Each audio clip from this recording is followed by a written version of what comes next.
Hey, Shalom Israel, Most High Christ bless. Officer Jez here. I want to do a class off the book of Judith, the book of Judith. All right, so it's not gonna be a long class. Just going through a little bit of history of the book of Judith. Why am I doing this? Because Judith is in the Bible, but some people may think it's not of the Bible. If you get what I'm saying. So what I'm going to do is go through, we're going to jump around in the book of Judith to prove that the book of Judith is canon with the Bible. Now, a lot of what happens is we can get caught up with the time and place of the events and how they took place in the book of Judith. The names and so forth. So we're going to deal with all of that. We're going to clear all of that up. All right. Now, I do want to say this. Deacon Ithon, if you watch our hidden history during the Persian captivity, Deacon briefly went through and broke down the book of Judith. All right. So I wanted to go, and that was some years ago. So I wanted to do a little class on it, just to refresh your memory. Because why? Being repetitive is good. Being repetitive is good. All right. The bishops say it all the time. So let's get into it. All right, so let's get Judith, chapter 1. We started Judith, chapter 1, verse 1. Judith, chapter 1, verse 1. Read. In the 12th year of the reign of Nebuchadnezzar, who reigned in Nineveh, the great city, in the days of Arphaxad, which reigned over the Medes in Ecbatane, and built in Ecbatane walls round about of stones hewn 3 cubits broad and 6 cubits long, and made the height of the wall 70 cubits, and the breadth thereof 50 cubits. Now, read verse 1 again. In the 12th year of the reign of Nebuchadnezzar, who reigned in Nineveh. Right. Nineveh is the capital of Assyria. Nineveh is the capital of Assyria. So this Nebuchadnezzar reigned in the capital of Assyria. Right? Read on. The great city in the days of Arphaxad. So we're going to deal with this Nebuchadnezzar, and we're going to deal with Arphaxad. Read. Which reigned over the Medes in Ecbatane. So this Arphaxad reigned over the Medes in Ecbatane. Okay, he reigned over the Medes in Ecbatane. All right. Now, get me Wikipedia. Give me Wikipedia and type in Nebuchadnezzar the Third. Nebuchadnezzar the Third. Wikipedia. Now, you have to understand there's a lot of these titles, a lot of these names are different titles. Even the kings, a lot of their descendants, they carry the same title. So you have Nebuchadnezzar the First, then you have Nebuchadnezzar the Second, and then you have Nebuchadnezzar the Third. All right. So we're going to deal with Nebuchadnezzar the Third. Right. Read that. Nebuchadnezzar the Third, meaning Nabu, watch over my heir, and also known by his original name, Nindentu-Bel, was a rebel king of Babylon in late 522 BC. Read that again. Nebuchadnezzar the Third was a rebel king. So he was a rebel king. A rebel king. Now, this ain't Nebuchadnezzar the First, okay, that conquered Assyria and then ushered in the Babylonian captivity. This is Nebuchadnezzar the Third. He was a rebel king. Go ahead. Was a rebel king of Babylon in late 522 BC. In what year? 522 BC. Keep that year in mind. 522 BC. So he's a rebel king in 522 BC. Read on. Who attempted to restore Babylonia. So his whole purpose was to restore Babylon. Right? Go ahead. Why? Because why would he have to restore Babylon? Because who's ruling? Now you're dealing with the Persians and Medes are ruling at this point. Okay? They're ruling at this point. So now this rebel king rises up, and he wants to restore Babylon. Go ahead. Because why? Remember, the Persian and Mede, who did they conquer? Babylon. Read on. Who attempted to restore Babylonia as an independent kingdom. As a what? as an independent kingdom. So he attempted to restore Babylon as an independent kingdom. Read. And end the rule of the Persian Achaemenid Empire in Mesopotamia. Right. Because why? The Persian and Medes are ruling at this point. Read on. A Babylonian noble of the Zazaku family, and the son of a man by the name of Mukinzeri or Kinzer. Nindentu Bel took the regnal name Nebuchadnezzar upon his ascension to Babylonian throne. You see that? His real name is what? Nindentu Bel. His real name is Nindentu Bel. And they always named themselves after their gods. Bel was a god. Bel was an idol. Okay, that was their god. So his real name is Nindentu Bel, but he took the regnal name Nebuchadnezzar. That wasn't his name, but he took that title upon himself. Read on. Upon his ascension to the Babylonian throne. Accession to the Babylonian throne. Read. And claimed to be a son of Nabonidus. And he claimed, and that was false, because he wasn't the son of Nabonidus. But remember, he took on the title of Nebuchadnezzar, and then he claimed to be the son of Nabonidus. Read. Babylon's last independent king. Right. Read on. The earliest record of Nebuchadnezzar III is a document mentioning him as the king of Babylon on 3 October 522 BC, possibly the day of his accession to the throne.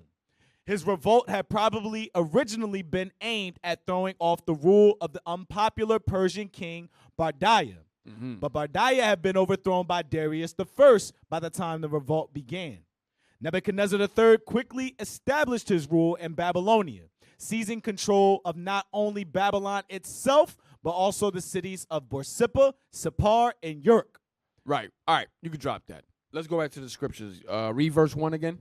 Judith chapter 1, verse 1. So let's understand. This is Nebuchadnezzar III.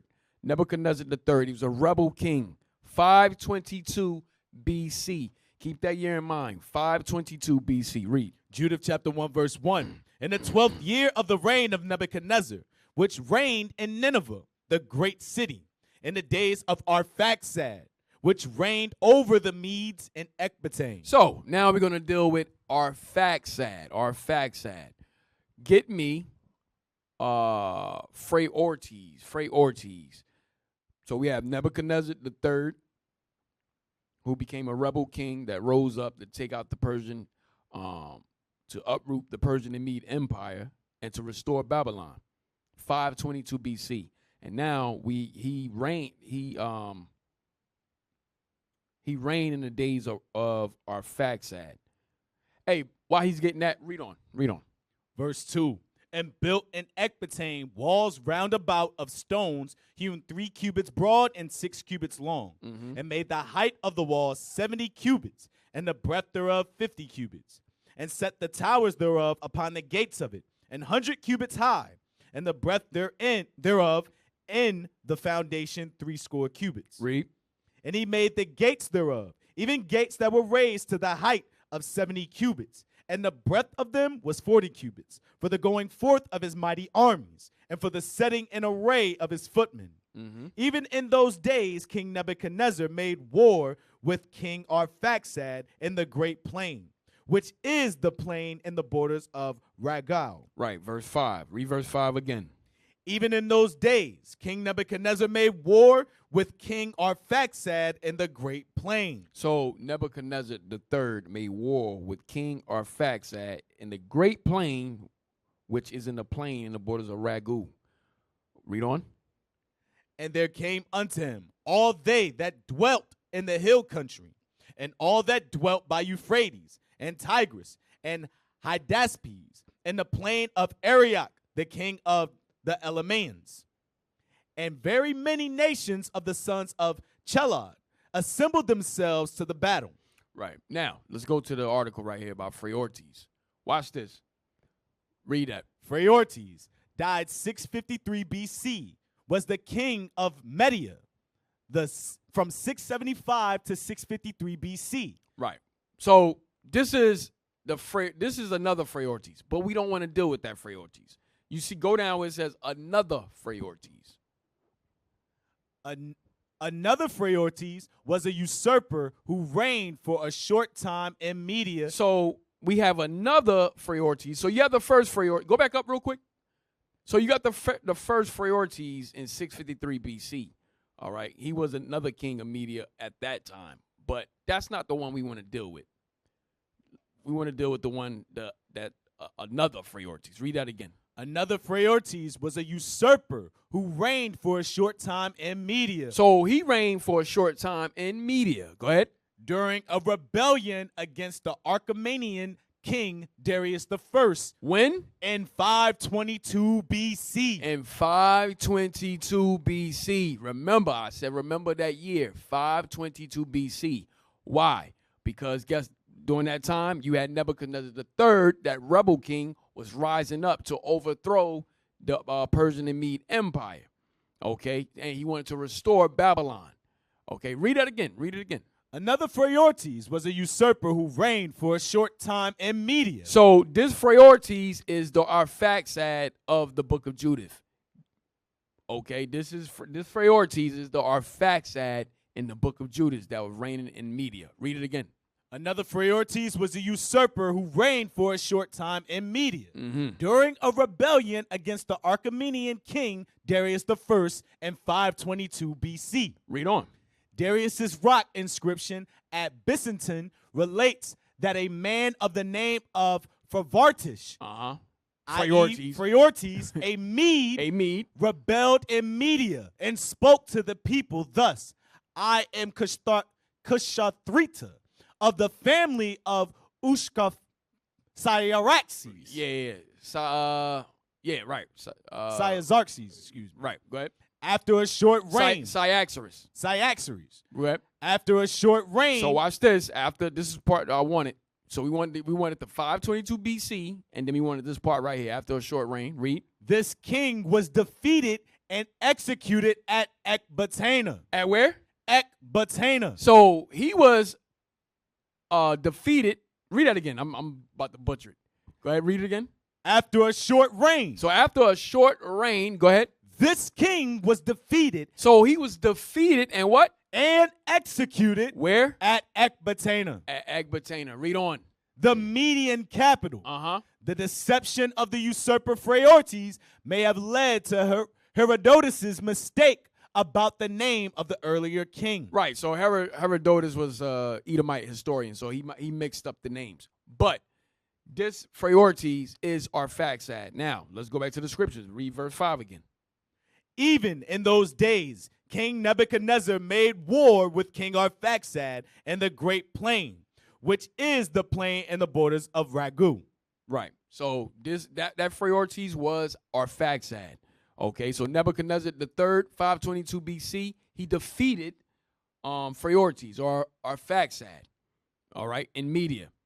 Okay, so from there, let's get Judith chapter 4. Judith chapter 4. We start at verse 1. Judith chapter 4, verse 1.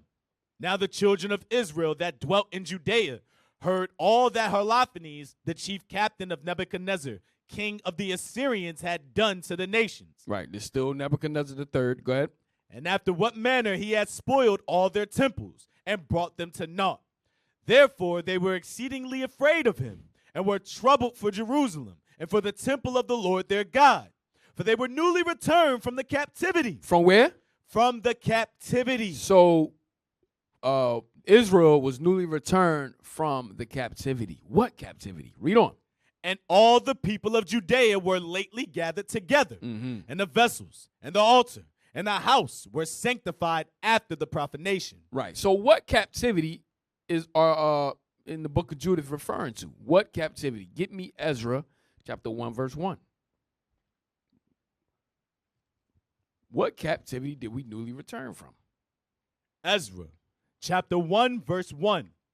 Now in the first year of Cyrus king of Persia, that the word of the Lord by the mouth of Jeremiah might be fulfilled, the Lord stirred up the spirit of Cyrus king of Persia, that he made a proclamation throughout all his kingdom, and put it also in writing, saying, Thus saith Cyrus, king of Persia, the Lord God of heaven hath given me all the kingdoms of the earth. Read. And he hath charged me to build him an house at Jerusalem, which is in Judah.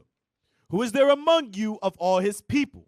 His God be with him, and let him go up to Jerusalem, which is in Judah, and build. So you can stop it. Read verse 1 again. Now, in the first year of Cyrus, king of Persia, that the word of the Lord might be, like the word of the Lord by the mouth of Jeremiah might be fulfilled. The Lord stirred up the spirit of Cyrus, king of Persia, that he made a proclamation throughout all his kingdom, and put it also in writing, saying, Thus saith Cyrus, king of Persia, the Lord God of heaven hath given me all the kingdoms of the earth, and he hath charged me to build him an house at Jerusalem, which is in Judah. Read. Who is there among you of all his people? His God be with him, and let him go up to Jerusalem, which is in Judah, and build the house of the Lord God of Israel. He is the God, which is in Jerusalem. So, the captivity that we newly returned from was the Babylonian captivity.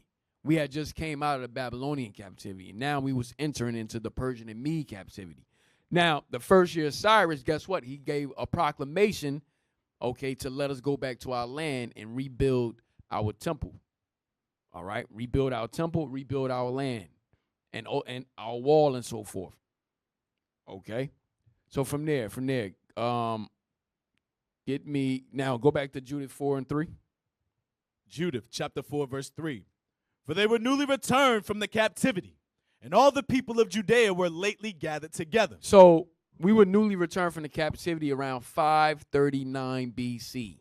539 BC is when we came back into our land. All right? That's when that proclamation took place. 539 BC.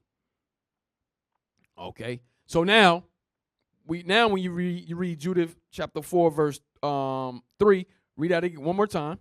For they were newly returned from the captivity, and all the people of Judea were lately gathered together, and the vessels and the altar and the house were sanctified after the profanation. So we had newly came out from the Babylonian captivity.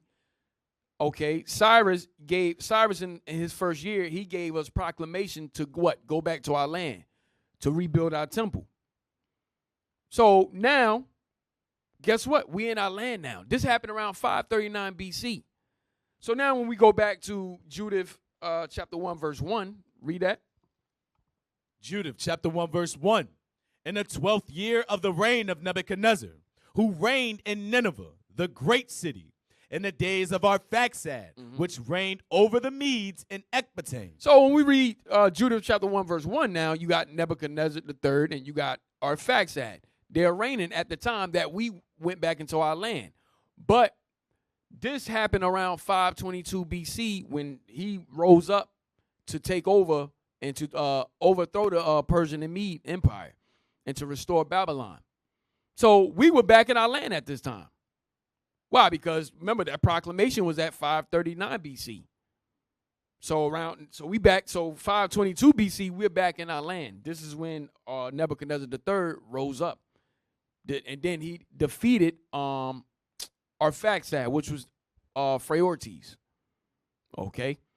All right. So go back to Judith chapter 4. Judith chapter 4, verse 4. Read on.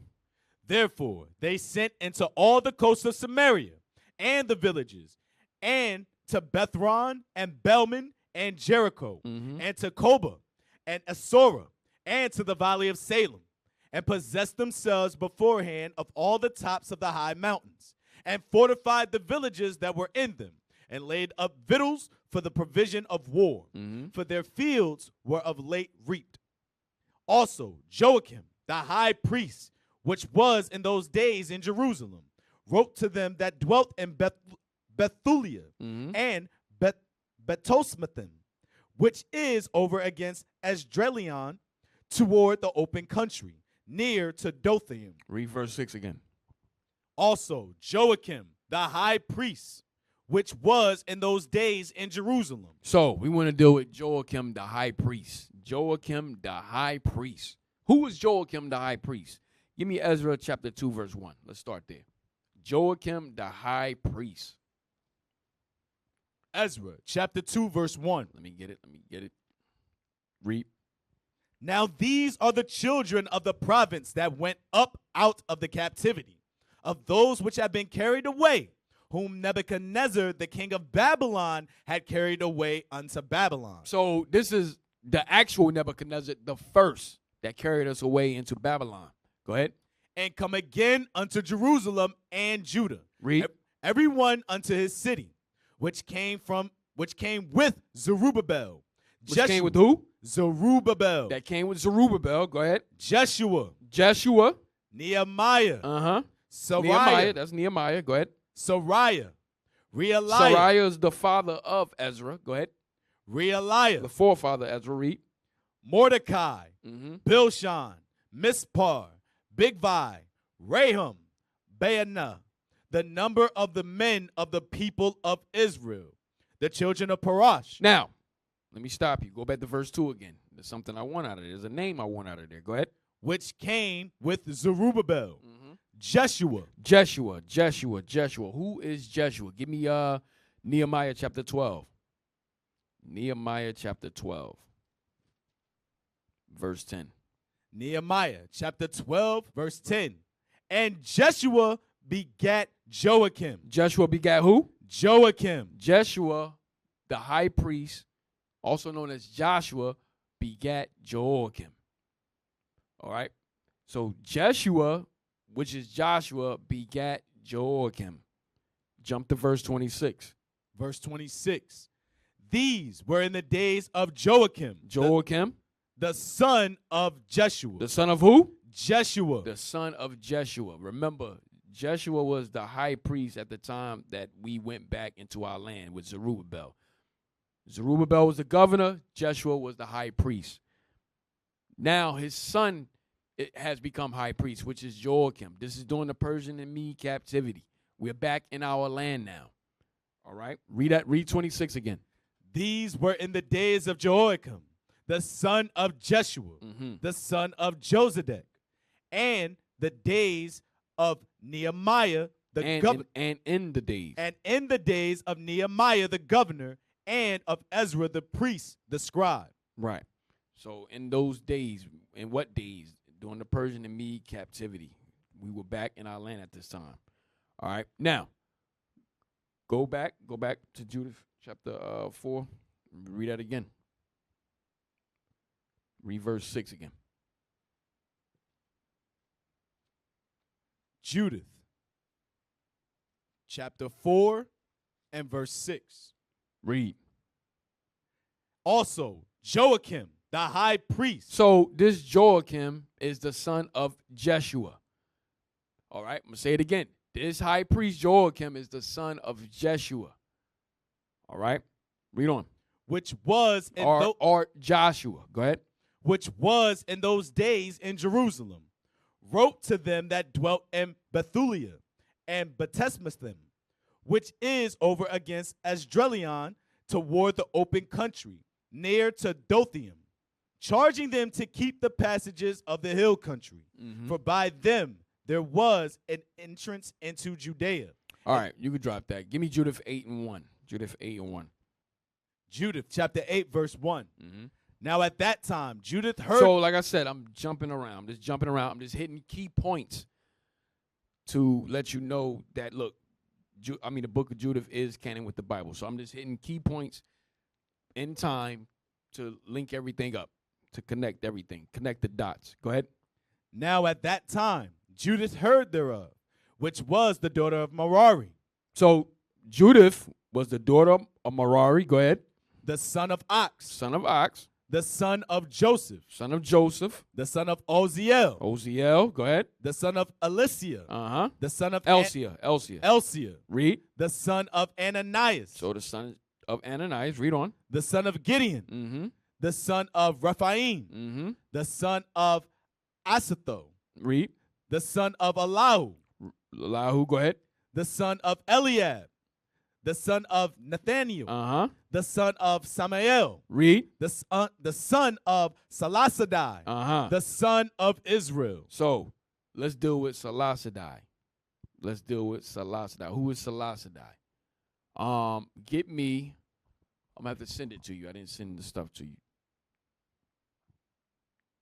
So 1 second. Who is Salasadai? That was a lot of names.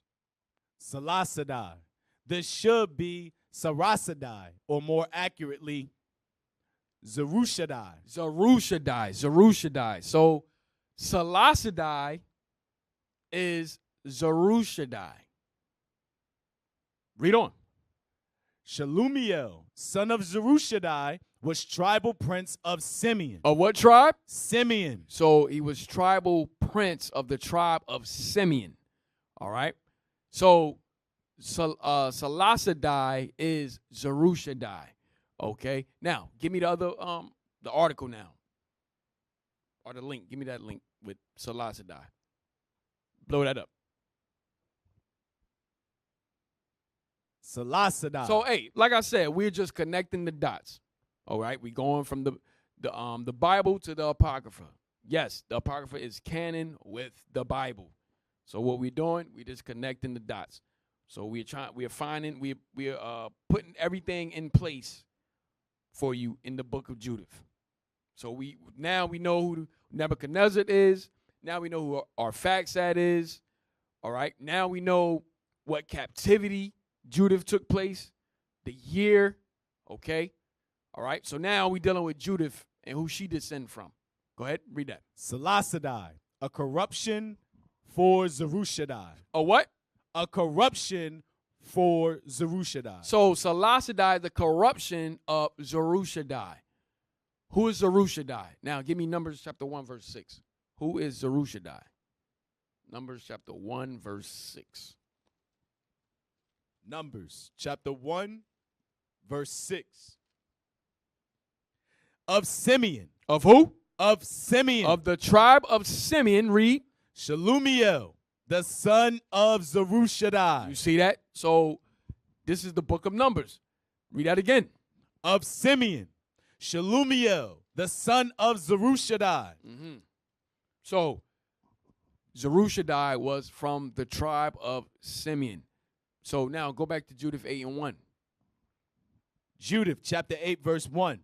Now at that time, Judith heard thereof, which was the daughter of Merari, the son of Ox, the son of Joseph, read, the son of Oziel, the son of Elsia, the son of Ananias, the son of Gideon, the son of Rephaim, the son of Asatho, the son of Elahu, the son of Eliab, read, the son of Nathaniel, the son of Samael, the son of Salasadai, the son of Israel. So the son of Salasadai, which is Zerushadai.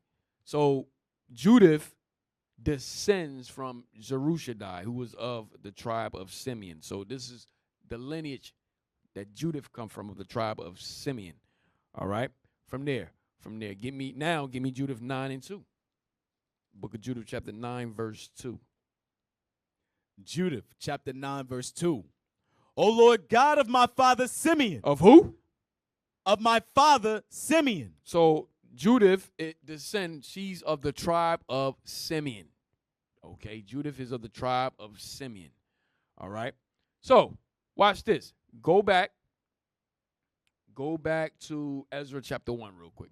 Go back to Ezra chapter 1. So Judith is of the tribe of Simeon. Ezra chapter 1, start at verse 1. Ezra chapter 1, verse 1. Now in the first year of Cyrus, king of Persia, that the word of the Lord by the mouth of Jeremiah might be fulfilled, the Lord stirred up the spirit of Cyrus, king of Persia, that he made a proclamation throughout all his kingdom, and put it also in writing, saying, Thus saith Cyrus, king of Persia, the Lord God of heaven hath given me all the kingdoms of the earth, and he hath charged me to build him an house at Jerusalem, which is in Judah. Who is there among you of all his people? His God be with him, and let him go up to Jerusalem, which is in Judah, and build the house of the Lord God of Israel. He is the God, which is in Jerusalem. Now, during this time that we went back into our land, you remember, you also had who? Northern Kingdom that took counsel, all right, and to come over to this side of the world. So But remember, all the northern kingdom didn't go. The majority of northern kingdom came to this side of the world, but you had a remnant that stayed back, such as Judith. All right? So remember, Judith was of the tribe of Simeon. So obviously, guess what? She went back with who? With Zerubbabel and all of them. All right? Because why? She's of the northern kingdom. So read verse 3 again. Who is there among you of all his people? His God be with him, and let him go up to Jerusalem, which is in Judah, and build the house of the Lord God of Israel. He is the God which is in Jerusalem. Read on. And whosoever remaineth in any place where he sojourneth, let the men of his place help him with silver, and with gold, and with goods, and with beasts, besides the freewill offering for the house of God that is in Jerusalem. Read verse 5. Then rose up the chief of the fathers of Judah. So Judah rose up. Go ahead. And Benjamin. And the priests. And the Levites. With all them. With what? With all them. With all of them. Read. Whose spirit God had raised to go up to build the house of the Lord, which is in Jerusalem. So with all of them, meaning the remnant of whoever of the tribes of Israel. So you had Judah, you had Benjamin, you had Levi, and all of whoever else that wanted to go back into the land. The remnant of who? The northern kingdom. Okay? So that's where Judith, that's where you get Judith now, of the tribe of Simeon. And give me Luke chapter 2, verse 36. Luke chapter 2, verse 36. Read. And there was one Anna, a prophetess, the daughter of Phanuel, of the tribe of Asher. From where? What tribe? Asher. Of the tribe of Asher. So even Asher stayed back. Okay? And even the woman of the sister, the Ephraimite from Samaria, when you read John chapter 4. Okay? So even so you had remnants of northern kingdom that stayed back. All right? Remnants of northern kingdom that stayed back. So, what have we covered? We proved that the book of Judith is canon with the Bible. All right? We gave you time. We gave you dates. All right? And we even went through Judith's lineage to prove that she's of the tribe of Simeon. Okay? So, with that, I'm going to say shalom.